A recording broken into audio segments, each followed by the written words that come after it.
Hi all. അപ്പോൾ നമ്മുടെ ഇന്നത്തെ ടോപ്പിക് എന്ന് പറയുന്നത് നമുക്കിപ്പോൾ ഓസ്ട്രേലിയയിൽ ഒരു രജിസ്റ്റേർഡ് നേഴ്സ് ആയതിനു ശേഷം ICUവിൽ എങ്ങനെ ഒരു നേഴ്സ് ആവാം എന്നുള്ള കാര്യത്തിനെ കുറിച്ചാണ് നമ്മളിന്നിവിടെ സംസാരിക്കാൻ പോകുന്നത്. നമുക്ക് നമ്മുടെ ഒരു പഴയ സുഹൃത്ത്, നിങ്ങൾ പഴയ വീഡിയോസിലൊക്കെ കണ്ടിട്ടുണ്ടാവും, മിസ്റ്റർ രാഹുൽ. ഞങ്ങൾ ഒരുമിച്ച് UK വർക്ക് ചെയ്തിരുന്നതാണ്. അപ്പോൾ രാഹുലിനെ ഇപ്പോൾ വീണ്ടും കണ്ടുകിട്ടി. അപ്പോൾ എന്നാൽ രാഹുലിന് അറിയുന്നൊരു ടോപ്പിക്കാണ്. അപ്പോൾ രാഹുലിനോട് തന്നെ ഇതിനെക്കുറിച്ച് ചോദിച്ചറിയാം എന്ന് കരുതിയിട്ട് ചെയ്യുന്നതാണ്. So once again welcome back to our channel roaming reports. നമ്മുടെ ചാനൽ ഇതുവരെ സബ്സ്ക്രൈബ് ചെയ്യാത്തവർ സബ്സ്ക്രൈബ് ചെയ്ത് നമ്മളെ സപ്പോർട്ട് ചെയ്യാം. അപ്പോൾ നമുക്ക് രാഹുലിനോട് കൂടുതൽ ഡീറ്റെയിൽസ് ചോദിച്ചറിയാം.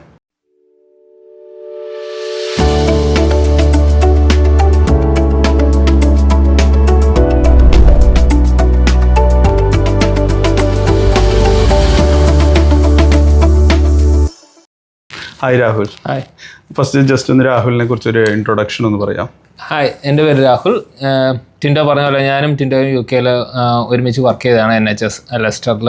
അത് കഴിഞ്ഞ് ടിൻഡോ മെൽബണിലും ഞാനൊരു മെൽബണിലെ സബർബിലാണ് വന്നത്. ഞാൻ ഫസ്റ്റ് 482 വിസയിലാണ് വന്നത്. ഇപ്പോൾ PR എടുത്തു, 1.5 വർഷമായി. കറൻ്റ്ലി ഞാനിപ്പം ജനറൽ വാർഡിലാണ് വർക്ക് ചെയ്യുന്നത്. അതിന് മുന്നേ ED വർക്ക് ചെയ്തായിരുന്നു. രാഹുലിനോട് ആണ് ഞാൻ ചോദിച്ചറിയാൻ പോകുന്നത് ഈ ഒരു ICU നഴ്സ് എങ്ങനെയാവാം എന്നുള്ളതിനെ കുറിച്ച്.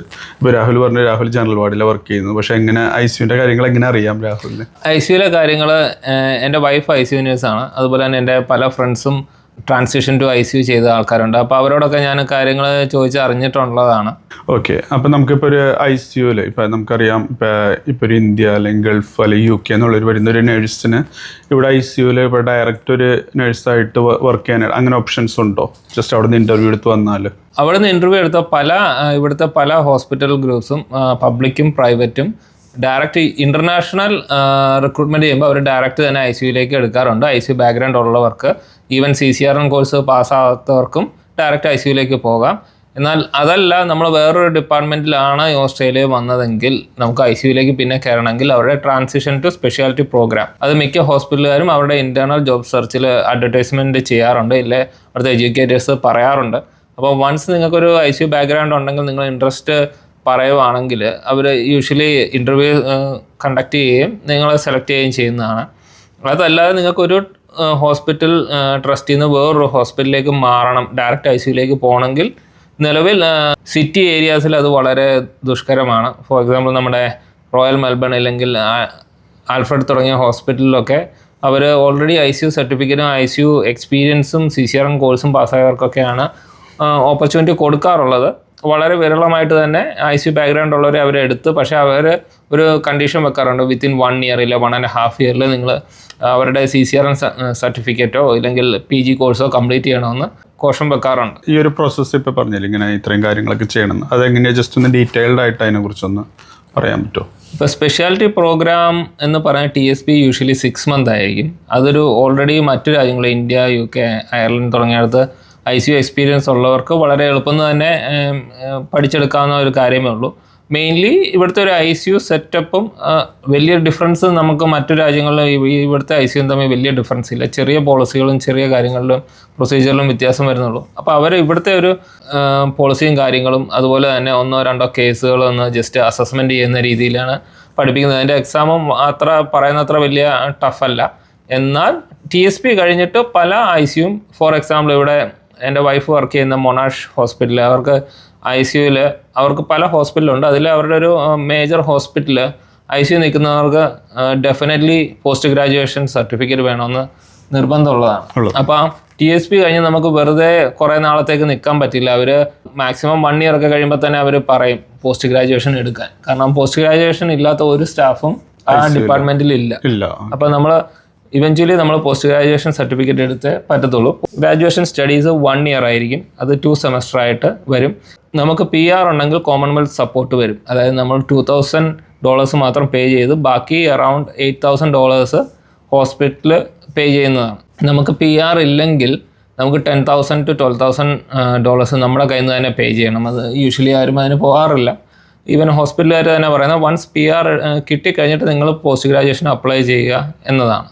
ഇപ്പം ഞാൻ നമ്മുടെ തന്നെ ചില സുഹൃത്തുക്കൾ ഇങ്ങനെ പറഞ്ഞു കേട്ടിട്ടുണ്ട്. ലൈക്ക് ഇപ്പം അവരിപ്പോൾ ICUവിൽ ജോലിക്ക് കയറി എന്നിട്ട് അവരോട് പറയും ചിലപ്പോൾ നിങ്ങളിങ്ങനെ വിത്തിൻ 1 ഇയറിനുള്ളിൽ ഇതുപോലെ ICUവിൻ്റെ ഈ കോഴ്സ് ചെയ്ത് അതിന് റെക്കഗ്നൈസ്ഡ് ആയിട്ടുണ്ടാവണം എന്നുള്ള രീതിയിൽ. ചിലപ്പോൾ അവർ വന്നിട്ടുണ്ടാവുക 482 വിസയിലായിരിക്കും. അപ്പോൾ അങ്ങനെ ഇപ്പം എന്നിട്ട് വിത്തിൻ 1 ഇയറിൽ അവർക്ക് PR ലഭിച്ചില്ലെങ്കിൽ പിന്നെ അവിടെ എന്തെങ്കിലും ചോയ്സ് ഉണ്ടോ അവർക്ക്? യൂഷ്വലി 1 ഇയറിനുള്ളിൽ PR ലഭിച്ചില്ലെങ്കിൽ TSP കോഴ്സ് അവർ കൊടുത്ത് അവരെ ആ ഒരു PGയിലേക്ക് എളുപ്പം കടക്കാവുന്ന രീതിയിലേക്ക് അവർ ഡെവലപ്പ് ആക്കി എടുത്ത് നിർത്തുകയാണ് ചെയ്യുന്നത്. പിന്നെ ഹോസ്പിറ്റലിൽ തന്നെ അതിൻ്റെ എന്തെങ്കിലും സാലറിയിൽ നിന്ന് കട്ട് ചെയ്ത് അവർ തന്നെ കോഴ്സിന് വേണ്ട ഫീസ് അവർ തന്നെ ഡെപ്പോസിറ്റ് ചെയ്യാണ് സാധാരണ ചെയ്തു വരുന്നത്. ഓക്കെ. അതുപോലെ തന്നെ പറഞ്ഞു ഇപ്പോൾ ലൈക്ക് നമ്മളിപ്പോൾ ഇപ്പോൾ സിറ്റി ബേസ്ഡ് ആയിട്ടുള്ള ഹോസ്പിറ്റൽസിലാണ് മെയിനായിട്ട് ഈ ഒരു ഇഷ്യൂ ഉള്ളത്. മെയിനായിട്ട് അവരെങ്ങനെ റെക്കഗ്നൈസ്ഡ് ആയിട്ടുള്ള നഴ്സസ്മാർ മാത്രമേ എടുക്കത്തുള്ളൂ എന്നുള്ള രീതിയിൽ. ഇപ്പോൾ റൂറൽ അല്ലെങ്കിൽ റീജിയണൽ ആയിട്ടുള്ള ഏരിയാസിലോട്ട് പോകുമ്പോഴും ഈ സെയിം റൂൾസ് തന്നെയാണോ? റൂറൽ ഏരിയാസിൽ പോകുമ്പോൾ നമുക്ക് ഇത്രയ്ക്ക് ടഫ് സിറ്റുവേഷൻ വരാറില്ല. യൂഷ്വലി ഈവൻ ICU ബാക്ക്ഗ്രൗണ്ട് ഇപ്പം നമുക്കൊരു 5 years മുന്നേ ഇന്ത്യയിൽ ICU ബാക്ക്ഗ്രൗണ്ടാണ്. പക്ഷേ നമ്മൾ അയർലൻഡിലെ UK പോയപ്പോൾ നമുക്ക് ICU ഡിപ്പാർട്ട്മെൻ്റ് അല്ല നമ്മൾ വർക്ക് ചെയ്യുന്നെങ്കിൽ കൂടെ നമ്മൾ അപ്ലൈ ചെയ്യുമ്പോൾ നമുക്ക് ICUയിലേക്ക് കിട്ടാൻ സാധ്യത വളരെ കൂടുതലാണ് റീജിയനിലെ റൂറൽ ഏരിയാസ്. കാരണം എന്താണെന്ന് വെച്ചാൽ അവിടെ അത്രയും എഡ്യൂക്കേറ്റഡ് ഇല്ലേ ആ ഒരു സ്കിൽ ഉള്ള ആളുകൾ കുറവായിരിക്കും എന്നതുകൊണ്ടാണ് അവർ സ്കില്ല് നേരത്തെ ഉള്ള ആളുകളെ കൂടെ ആ സെയിം ഡിപ്പാർട്ട്മെൻറ്റിൽ എടുക്കുന്നത്. അവർ പിന്നെ വേണ്ട ഷോർട്ട് കോഴ്സോ എന്തെങ്കിലും കൊടുത്ത് അവരെ ആ സെയിം ICU ലെവലിലേക്ക് ഉയർത്തിക്കൊണ്ടുവരികയാണ് ചെയ്യുന്നത്. പിന്നെ ഈ റീജിയനിലെ റൂറൽ ഏരിയയിലുള്ള ഹോസ്പിറ്റലുകളിൽ മിക്കവാറും ഇതുപോലെ TSPയിലെ PG കോഴ്സുകൾ കാണാറില്ല. അവർ ജസ്റ്റ് ആ ഒരു എഡ്യൂക്കേഷൻ എന്ന രീതിയിൽ ഇപ്പോൾ നമുക്ക് വെന്റിലേറ്റർ പേഷ്യൻ്റ് എടുക്കണമെന്നുണ്ടെങ്കിൽ സ്പെഷ്യൽ കോഴ്സൊന്നുമില്ല. അത് ആ വെന്റിലേറ്ററിൻ്റെ കാര്യങ്ങൾ പഠിപ്പിച്ച് നമ്മളെ ഡയറക്റ്റ് പേഷ്യൻറ്റിനെ എടുക്കാനുള്ള ലെവലിലേക്ക് എത്തിക്കുകയാണ് ചെയ്യുന്നത്. നമ്മളോട് PG എടുക്കാനായിട്ട് അവർ പ്രത്യേകം പറയാറില്ല. എന്നാൽ ചില ഹോസ്പിറ്റലിൽ PG എടുക്കേണ്ടി വരാറുണ്ട്. എന്നാൽ കൂടെ അവർ പ്രത്യേക ക്രൈറ്റീരിയ ഇല്ല. TSP കഴിഞ്ഞിട്ട് PGക്ക് അങ്ങനെയൊന്നും പറയില്ല. ഡയറക്റ്റ് PGക്ക് തന്നെ നമുക്ക് കയറാൻ പറ്റും. ഓക്കെ. പിന്നെ ഇപ്പോൾ ഇത് കൂടാതെ ഇപ്പോൾ ലൈക്ക് നമ്മളിപ്പോൾ ഈ പറഞ്ഞ പോലെ ഒരു പോസ്റ്റ് ഗ്രാജുവേഷൻ എടുത്ത് ഒരു ICU റെക്കഗ്നൈസ്ഡ് നേഴ്സായി എന്ന് കരുതുക. നമുക്കതുകൊണ്ട് ഫ്യൂച്ചറിൽ എന്തെങ്കിലും വേറെ എന്തെങ്കിലും ബെനിഫിറ്റ്സ് ഉണ്ടോ ഒരു സാധാരണ രജിസ്റ്റേർഡ് നേഴ്സ് എന്നുള്ളതിൽ നിന്ന് വ്യത്യസ്തമായിട്ട്?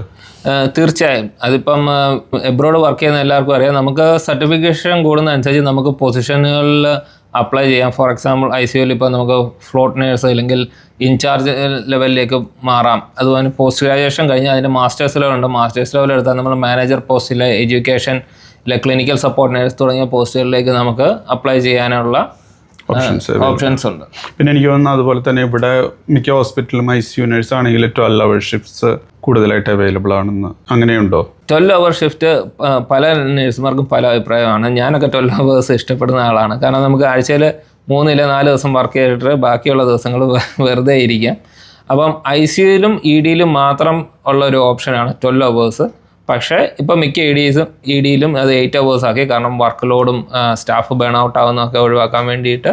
പിന്നെ ഈയിടെ ഞാനൊരു ന്യൂസ് കേട്ടു, ICUയിലും വിക്ടോറിയൻ ഹോസ്പിറ്റലിലെ ICUയിലും 12 hours മാറ്റി 8 hours ആക്കാനായിട്ട്. ഇതുവരെ അതിൻ്റെ പുതിയ അപ്ഡേറ്റ്സ് ഒന്നും വന്നിട്ടില്ല. അത് എല്ലാ ഹോസ്പിറ്റലുകാരും അംഗീകരിക്കണം, സ്റ്റാഫിനോട് അഭിപ്രായം ചോദിക്കണം, അങ്ങനെ പല കാര്യങ്ങളുണ്ട്. എന്നാലും നമുക്ക് ഇപ്പോൾ ഇൻ്റർവ്യൂ അറ്റൻഡ് ചെയ്യുമ്പോൾ അവരോട് നമുക്ക് ഡയറക്റ്റ് ആയിട്ട് ചോദിക്കാം 12 hours ആണോ 8 hours ആണോ എന്ന്. അത് പറഞ്ഞപ്പോഴാണ് എനിക്ക് മറ്റൊരു കാര്യം പറയേണ്ടി തോന്നിയത്. കാരണം ഞാൻ പറഞ്ഞല്ലോ, ഇപ്പം PG എടുത്താൽ നമുക്ക് ഒരു ഓപ്ഷൻ പോസ്റ്റ് ഗ്രാജുവേറ്റ് ആയിട്ടുള്ള ആൾക്കാർക്ക് 12 hours കിട്ടാറുണ്ട്. കാരണം അവർ ഹൈ ലെവൽ പേഷ്യൻറ്റിനെ എടുക്കുന്നതുകൊണ്ട് അവർക്ക് 12 hours കൊടുക്കാറുണ്ട്. അതേസമയം പോസ്റ്റ് ഗ്രാജുവേഷൻ ഇല്ലാത്തവർ 8 hours ആണ് ചെയ്യുന്നത്. ഓക്കെ. പിന്നെ അതുപോലെ തന്നെ ഇപ്പോൾ ICU നേഴ്സ് ആണെങ്കിൽ അവിടുത്തെ പേഷ്യൻ്റ് റേഷ്യോ ഒക്കെ എങ്ങനെയായിരിക്കും? അത് ഇന്റർനാഷണൽ ലെവൽ പോലെ തന്നെ 1:1 അല്ലെങ്കിൽ 1:2 അതിന് അപ്പുറത്തേക്ക് പോകാറില്ല. 1:1 എന്ന് പറയുമ്പോൾ മെയിൻലി വെന്റിലേറ്റഡ് പേഷ്യൻ്റ് ആയിരിക്കും. ഹൈ ഒബ്സർവേഷൻ വേണ്ട പേഷ്യൻ്റ് ആയിരിക്കും. അതുപോലെ തന്നെ ICU പോലെ തന്നെയാണ് EDയുടെ കാര്യം ഞാൻ പറഞ്ഞത്. ഇപ്പോൾ റീജിയണൽ ഏരിയ, ഇപ്പം ഫോർ എക്സാമ്പിൾ ക്യൂൻസ്ലാൻഡിലെ മക്കേ എന്ന് പറഞ്ഞ സ്ഥലത്ത് ഇപ്പം എൻ്റെ ഒരു ഫ്രണ്ട് ഉണ്ടായിരുന്നു. UK-യിൽ എൻ്റെ കൂടെ അക്യൂട്ട് മെഡിക്കൽ യൂണിറ്റ് വർക്ക് ചെയ്ത ഒരു സുഹൃത്താണ്. പുള്ളിക്കാരി ഇവിടെ ട്രാവൽ നേഴ്സായിട്ട് വർക്ക് ചെയ്തു ഫോർ ഓൾമോസ്റ്റ് 1.5 year. എന്നിട്ട് മക്കയിൽ ED ഓപ്ഷൻ വന്നപ്പോൾ ഡയറക്റ്റ് അപ്ലൈ ചെയ്തു. അവർ മറ്റൊന്നും ചിന്തിച്ചില്ല. കാരണം പുള്ളിക്കാരി ട്രാവൽ നേഴ്സ് ആയപ്പോൾ പല ഡിപ്പാർട്ട്മെൻറ്റിൽ വർക്ക് ചെയ്തതാണ്. ഡയറക്റ്റ് ഇൻ്റർവ്യൂ പാസ്സായി എടുക്കുകയും ചെയ്തു. എന്നിട്ട് ഞാൻ ഒരിക്കൽ വിളിച്ച് ചോദിച്ചപ്പോൾ പറഞ്ഞു പുള്ളിക്കാരി ഇപ്പം റീസസ് പേഷ്യൻ്റ് എടുക്കാറുണ്ടെന്ന്. അതേസമയം നമ്മുടെ ഇപ്പം മെൽബണിലെ ഏതെങ്കിലും ഹോസ്പിറ്റലിൽ നമുക്ക് റീസസിൽ പോകണമെന്നുണ്ടെങ്കിൽ നമുക്ക് CCRN സർട്ടിഫിക്കറ്റ് വേണം, ഇല്ല പോസ്റ്റ് ഗ്രാജുവേഷൻ വേണം ED-യിൽ, അല്ലാതെ നമുക്ക് എടുക്കാൻ പറ്റില്ല. അതേസമയം ഇപ്പം മക്കൈ ഇല്ലെങ്കിൽ വാഗ പോലുള്ള സ്ഥലങ്ങളിൽ നമുക്ക് അത് ആ ഡിപ്പാർട്ട്മെൻറ്റിൻ്റെ ഓപ്ഷനാണ്. നമുക്ക് PG ഇല്ലാതെ നമ്മളെ ജസ്റ്റ് ആ ഒരു റീസേഴ്സിൻ്റെ ആ ഒരു ഷോർട്ട് കോഴ്സ്, റീസേഴ്സിൽ വരുന്ന പേഷ്യൻ്റ് എങ്ങനെ നമുക്ക് സ്റ്റേബിൾ ഹാൻഡിൽ ചെയ്യാം എന്നുള്ളത് അവരൊരു ചെറിയ ഷോർട്ട് കോഴ്സായിട്ട് പഠിപ്പിക്കും. ആ പഠിപ്പിച്ച് കഴിഞ്ഞിട്ട് നമ്മളെ മോണിറ്റർ ചെയ്യും ഫോർ 1 or 2 days, ഇല്ല 1 week ഒരു ഓറിയൻറ്റേഷൻ തന്ന് നമ്മളൊരു സീനിയറിൻ്റെ കൂടെ ബഡി നേഴ്സായിട്ട് ഇട്ട് അവർ വാച്ച് ചെയ്യും. നമ്മൾ കേപ്പബിൾ ആണെങ്കിൽ അവർ നമുക്ക് ആ പേഷ്യൻറ്റിനെ തരും. നമുക്ക് പ്രത്യേകം പഠിക്കുകയോ അല്ലെ PG എടുക്കേണ്ട ആവശ്യം വരാറില്ല. അപ്പോൾ ഇതൊക്കെയാണ് മെയിനായിട്ട് നമുക്ക് പറയാനുള്ളത്. വേറെ എന്തെങ്കിലും പോയിന്റ്സ് ഇതിലേക്ക് ആഡ് ചെയ്യാനുണ്ടോ? അപ്പം റീജിയണൽ ഏരിയയിൽ നിന്നാൽ ഇപ്പം നിങ്ങൾക്ക് ആദ്യമേ റീജിയണൽ ഏരിയ കിട്ടി, ഇപ്പം നിങ്ങൾക്ക് ഒരു ഓപ്പർച്യൂണിറ്റി കിട്ടി കരിയർ ഗ്രോത്തിന്, ഇല്ലെങ്കിൽ ICU ഇല്ല, നിങ്ങൾക്ക് ഇഷ്ടപ്പെട്ട ഡിപ്പാർട്ട്മെൻറ്റിൽ കയറാൻ പറ്റി, അത് പറ്റി അതിൻ്റെ ടോപ്പ് ലെവൽ വരെ എത്തി. ലൈക്ക് ഇപ്പം ED-യിലാണ് റീസേർച്ച് പേഷ്യൻറ്റിനെ നോക്കി ഫാസ്റ്റ് ട്രാക്കിൽ നിന്നു, ICU-ലാണ് വെന്റിലേറ്റർ പേഷ്യൻറ്റിനെ ഹാൻഡിൽ ചെയ്തു. അപ്പം അങ്ങനെ നിന്ന് 1-2 വർഷം കഴിഞ്ഞിട്ട് നിങ്ങൾക്ക് മേജർ ഇനിയും വേറെ ഏതെങ്കിലും നല്ല സബർബിലോട്ട് മാറണമെങ്കിൽ നിങ്ങൾക്ക് മാറാം. നിങ്ങളുടെ ആ എക്സ്പീരിയൻസ് ഇവർ വാല്യൂ ചെയ്യും. പക്ഷേ മേ ബി നിങ്ങൾക്ക് ഞാൻ പറഞ്ഞില്ലേ കരിയർ ഗ്രോത്തിന് ഇപ്പം സിറ്റി ഏരിയയിലൊക്കെ വന്നിട്ട് നിങ്ങൾ അപ്ലൈ ചെയ്യുമ്പോൾ പോസ്റ്റ് ഗ്രാജുവേറ്റ് ആയിട്ടുള്ള ഒരാളും നിങ്ങളും കൂടെ ആണ് ഒരു കാര്യത്തിന് അപ്ലൈ ചെയ്യുന്നതെങ്കിൽ പോസ്റ്റ് ഗ്രാജുവേറ്റ് ഉള്ള ആൾക്കാർക്ക് അവർ പ്രിഫറൻസ് കൊടുക്കുന്നത്. ഇല്ല ചിലപ്പോൾ വന്നു കഴിഞ്ഞാൽ അവർ കുറച്ച് നാൾ കഴിയുമ്പോൾ നിങ്ങളോട് ചോദിക്കും പോസ്റ്റ് ഗ്രാജുവേറ്റ് സ്റ്റഡീസ് എടുക്കുന്നുണ്ടോയെന്ന്. അത് ഞാൻ പറഞ്ഞില്ല, ചില ഹോസ്പിറ്റലിൻ്റെ ഒരു പോളിസിയാണ്. ഇപ്പം മൊണാഷ് എന്ന് പറയുന്ന ഹോസ്പിറ്റൽ അവരുടെ ക്ലേറ്റണിലെ ഹോസ്പിറ്റലിൻ്റെ പോളിസിയാണ് പോസ്റ്റ് ഗ്രാജുവേറ്റ് ഉള്ള ആളുകൾ മതി എന്നുള്ളത്. അപ്പോൾ ഇതൊക്കെയാണ് നമുക്ക് ICU-നെ കുറിച്ചായിട്ടുള്ള ഇൻഫർമേഷൻസ്. എനിവേ ഇത്രയും കാര്യങ്ങൾ നമ്മളോട് പറഞ്ഞ രാഹുലിന് താങ്ക്സ്. അപ്പോൾ നമുക്ക് ഇനി അടുത്തൊരു വീഡിയോ ആയിട്ട് വീണ്ടും കാണാം. അതുവരെ എല്ലാവരും keep supporting and don't forget to subscribe my channel. So thank you so much. Thank you.